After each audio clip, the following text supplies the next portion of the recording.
রুকু পেলে কি রাকাত হবে?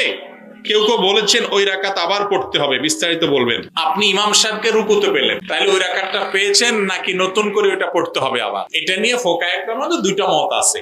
সারা বিশ্বের প্রায় 99% ওলামায়ে কেরাম, ইমামগণ, 4 ইমাম আরো যারা আছেন প্রায় সবাই একমত। জমহুরের মত হলো ইমাম সাহেবকে যদি রুকুতে গিয়ে পান ধরতে পারেন, সুবহান রাব্বিয়াল আযীম পড়তে পারেন ইমাম সাহেবকে রুকুতে গিয়া, তাহলে আপনি ওই রাকাত পেয়েছেন, ধরা হবে। ওই রাকাতে সূরা ফাতিহা মিস হয়েছে, কিয়াম মিস হয়েছে ইমামের সাথে, তারপরও আপনার সে রাকাত পেয়েছেন, এটা ধরা হবে। কারণ নবী করিম সাল্লাল্লাহু আলাইহি সাল্লাম এক সাহাবীকে এরকম রুকুতে পাওয়ার পর তাকে বলেছেন তোমার এই রাকাত আর পড়া লাগবে না। আরো একটা হাদিসে নবী রাসূলুল্লাহ সাল্লাল্লাহু আলাইহি ওয়াসাল্লাম বলেছেন, তুমি আমাকে যদি এমন অবস্থা পাও যে ইমাম পিঠ সোজা করার আগে যদি তার সাথে যোগ দিতে পারো, অর্থাৎ রুকুতে থাকা অবস্থায়, তাহলে তুমি সেই রাকাত পেয়ে গেছো।